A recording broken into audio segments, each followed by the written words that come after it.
Group C is up next with teams such as Iran, UAE, Palestine, and Hong Kong. Let's start off with this, bro. I want to ask this question just straight up. Is Hong Kong the worst team at this tournament?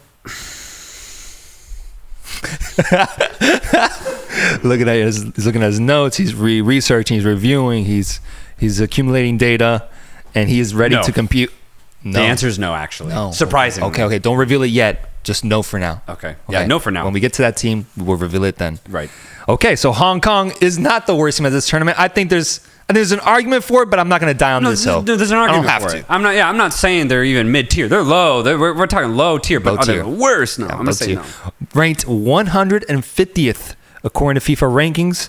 Technically the lowest rated team in the tournament, right? But they don't always encapsulate very well what a team represents. So that's why I asked the question. Gotcha. They qualify for the AFC Asian Cup for the first time in 55 years, bro. Yeah. 55 years. Crazy. In their country's history, getting third place at the inaugural Asian Cup in 1956 remains, to this day, the greatest achievement that Hong Kong has ever done.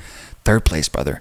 They're now coached by Jorn Anderson, Norwegian leading this team. Infamously also coached North Korea at one point. Oh, interesting. Yeah. He's got a little bit of a track record here.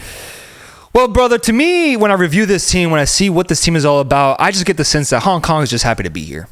They're just happy to be here. They're here for the vibes, here for a good time, because the quality of each of these players is just not up to the level of the rest of the competition. And I'm even talking about those low teams, man. This is going to be a team that struggles a lot in this tournament and whose biggest achievement is just getting here to be able to compete against these top teams, get that $200,000 in cash and cash it out and do something with it, hopefully. Yeah.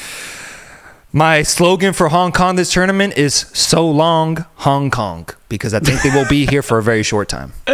Oh, shit. The thing is, I'm with you, man. I'm 100% with you. A 55-year gap is crazy. But I think that shows you where Hong Kong is right now. They're in a little burst of success. Yeah. It's a little one, but it is success nonetheless. They just recently beat China for the first time in like 30 years. That's a big rivalry, China-Hong Kong. So I think that actually does mean something. If they could beat China, then I think they can definitely beat Palestine. It's the first time in 30 years they got that result? Yes. That's barely a rivalry, bro. Geopolitical rivalry. Okay, yeah, that's what that is, bro. Politics and geography. Damn. That's rough, man. No, for sure. But it shows you where they're at within the scope of the last 24 months is that they actually can play some footy. And that's why I actually have Hong Kong, I'll go ahead and say it right now, finishing in third place. Wow. Yeah. That's an insanely hot take when you think about the quality that Hong Kong is Absolutely. But that's what's really interesting about this team is they are highly inconsistent. And it's why I see them as one of the worst third place finishers. Let me make that very clear. But I have them beating Palestine because if they can lock in, they beat Palestine. 100%. I have no doubt in my mind that they can do that.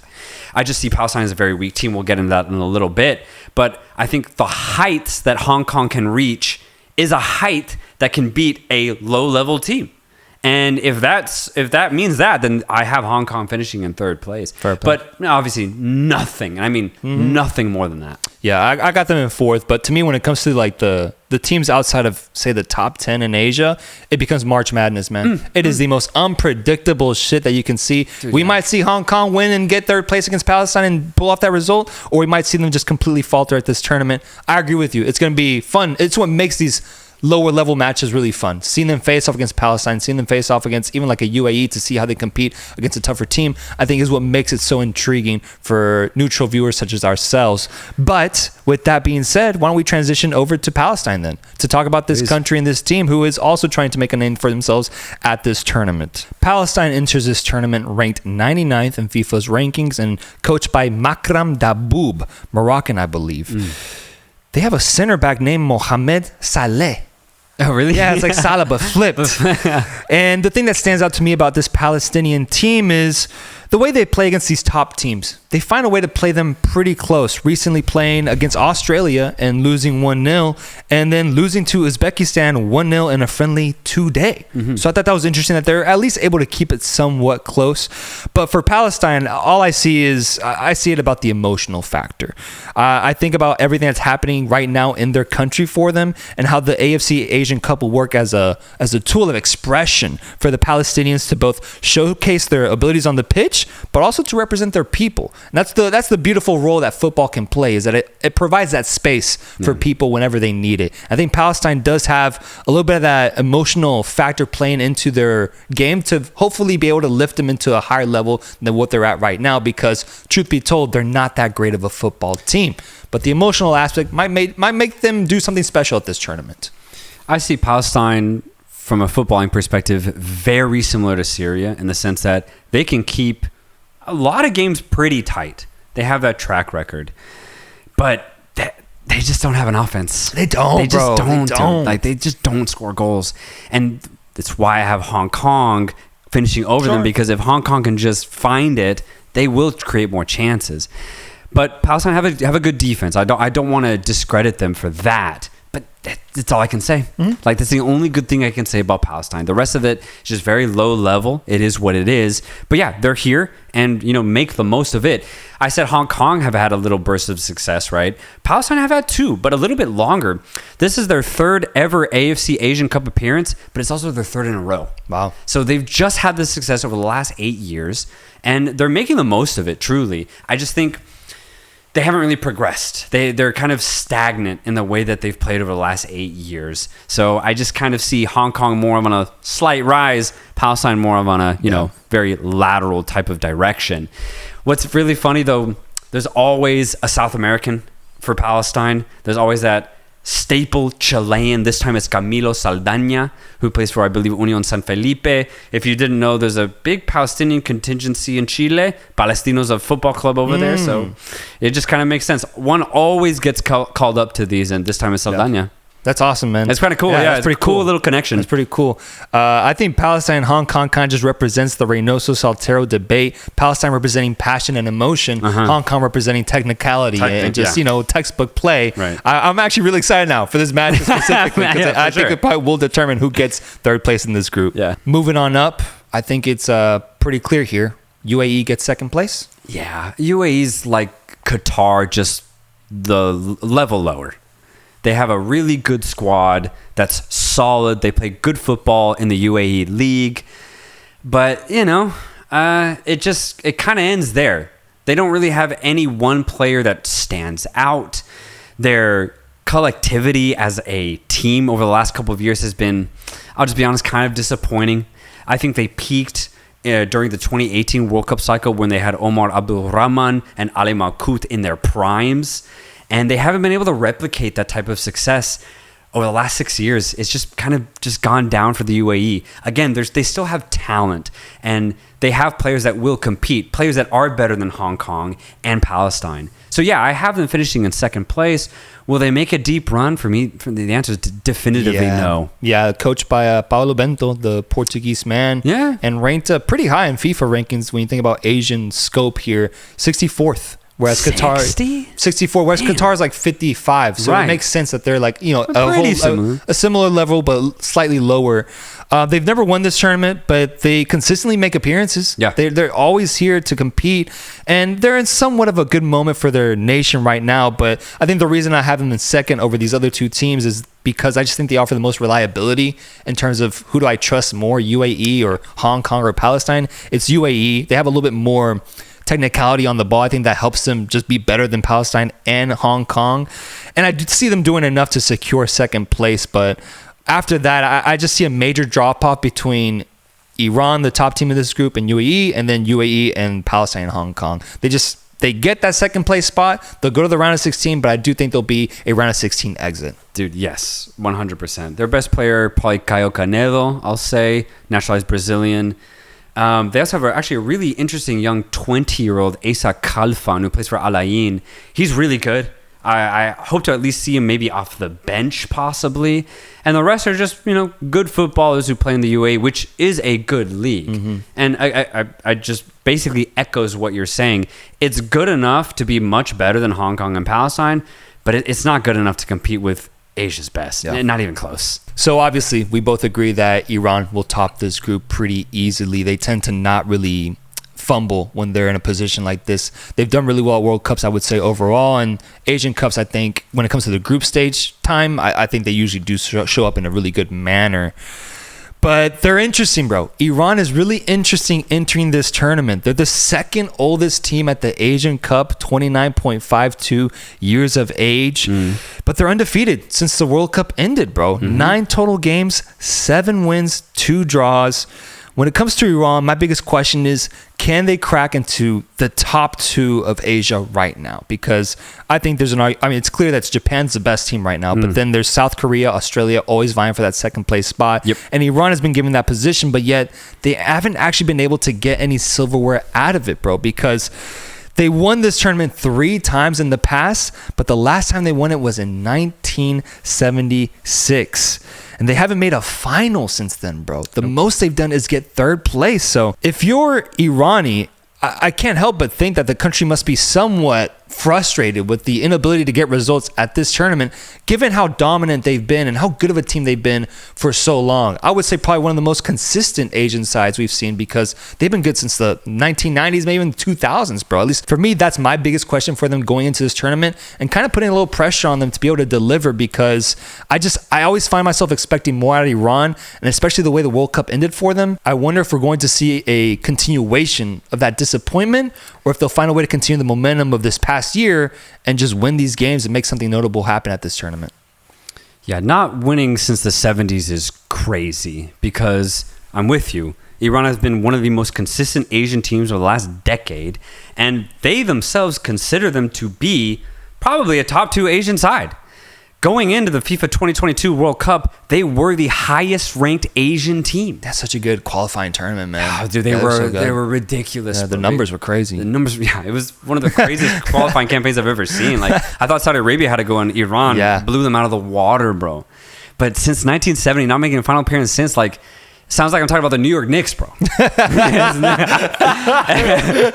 It's kind of low-key, a little pathetic. Just a little bit. Yeah. But within the context of Iran, I actually have some good news. Huh? What do you have?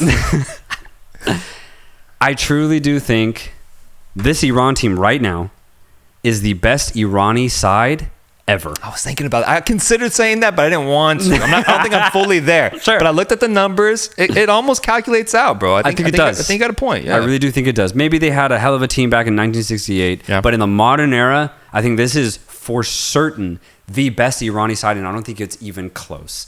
When I look at their track record, so 2014 World Cup, they made an appearance, but that's all it was. They just kind of showed up to Brazil, and they got in their hotel, and they checked out. 3 games, didn't do anything. 2018, they showed signs of a team that could actually do something and shake things up at a World Cup. They had a really tough group, Spain, Portugal, crazy. But they made them work at the very least. They had what we just said, one of the craziest qualifying campaigns, easily winning pretty much every single game. And going into 2022, I was really excited to see Iran. But unfortunately, politics got involved. It did. It got involved, and it's obviously not any Irani player's fault.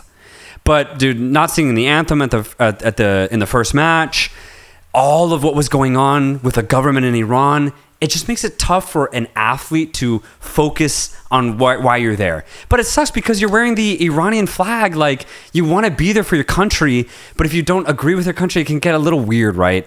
So I don't blame them for what happened at the 2022 FIFA World Cup. It was really unfortunate. But what's crazy is that they showed signs of them being a really good team, beating Wales and then going the distance against a young, feisty USA squad. I will say, I think it's really unfortunate they had to start off against England, bro. Yeah, for sure. I think that's really unfortunate. It's super unfortunate. That just added to the difficulty of that tournament. Exactly. And I truly think if you flip that schedule and you have an unclouded Iranian team, then I think they get out of that group, bro. Or at least, make the distance and get very, very tight with the USA, bro. And going into this tournament, all I see is nothing but players in their prime for Iran. From back to front. And please, if I could, Beiranvand in between the sticks. One of the best goalkeepers, I think, in Asia. One of my favorite ones. Yeah. Such a good such a good shot stopper. He's so big too. And then up front you have Kanani Zedegan. And then on the left back position you have Mohammadi or Moharami. Either one's really good on the ball. If you want to go offensive option as a right back, you have Ramin Rezayan, who is damn near a right winger at times. Where's the number 9 for his local club, Sepahan? That tells you where his confidence is at right now. In the midfield, you could have Torabi, Ezatolahi, Jahanbash, Goldosh if you want to. Hosseini, yeah. And then up top, if you have Sardar Asmoon and Mehdi Taremi, man, all of them in their prime. All of them. So if you look at the journey that this Irani team has been over the last 9 to 10 years, I think this right now is their peak. They have to take advantage of all of the players that they have because they're all in their prime. This crop of players has built an insane amount of chemistry over the last 10 years. So now this is it. You use them now, you make a deep run in this tournament, and you go one last time for a crazy run for 2026. Yeah, no, I think the storyline is there. The narrative is there for Iran to be able to maximize their potential, and the setup is there for them to be able to do something special. I agree with that sentiment because, yes, when I look at their offense specifically, they have one of the more clinical offenses in all of Asia. Yeah. They're killer, bro. Tahrami and Asman are so good and experienced playing high-level football, and it shows when it translates over to the Asian game. But looking specifically, I looked at their match against Uzbekistan where they tied 2-2. They were up 2-0, and it was due to that clinicality where Uzbekistan fucked up and Iran just pounced on those opportunities and scored right away. I was watching it like, damn, Iran they're killers out here, bro. How the hell does Uzbekistan get back into this game? And obviously Uzbekistan is a really strong and formidable side, but to me that's the thing, is that once that second half started, Uzbekistan found a way to like impose themselves on Iran, and Iran couldn't find a way out, bro, until eventually they choked out 2 goals out of Iran and they tied the match 2-2. That's the part where I get a little nervous about Iran, is when it comes to facing really good sides, really elite teams like a Japan, like a South Korea, like an Australia, because if we're trying to consider them title contenders, that's what's going to happen. I don't know if I have that trust in them to be able to take on a team that imposes themselves on them, because so far I think the opponents they face have been good, but once they face an elite side, that's where I get interested and concerned. And ultimately that's why I wouldn't say I have them winning the tournament, but I fully agree they're a top 3 side at this Asian Cup for sure. Yeah. Wow. Okay. Yeah. Really good point. Thank you, brother. And I just want to say, I think all those points made and the narrative that I just laid out, I think basically puts the situation that I'm in. I don't know where Iran's going to end. I don't know. There's a lot of uncertainty with how they perform. They've had terrible AFC Cup performances, man. Really bad. And then when we need them to perform at World Cups, they've always fallen short. I think this is just down to Iran to figure out. But that's why I am so excited to see them play, because if they understand what they have and the players that are at their disposal, Iran's going to the final. They're going to the final, and if it's Iran-Japan, we're going to get one of the most high-quality Asian Cup finals we've ever seen, and fuck it, they might even win it. But it's up to them. It's up to nobody else. It's not going to be up to a team making mistakes. It's up to Iran shoring up that defense and then being clinical on offense. If they can do those 2 things, then Iran can honestly go all the way, I think, and lift the title at the end of the day. I have them definitely as a top 3 side, and because of that, I have them as genuine title contenders. Do you think there's more pressure on Iran or on Australia to win this tournament?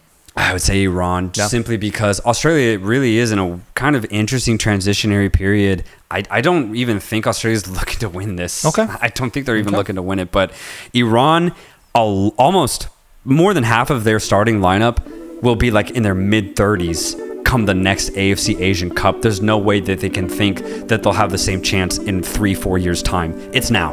So I think there's a lot of pressure time-wise for Iran.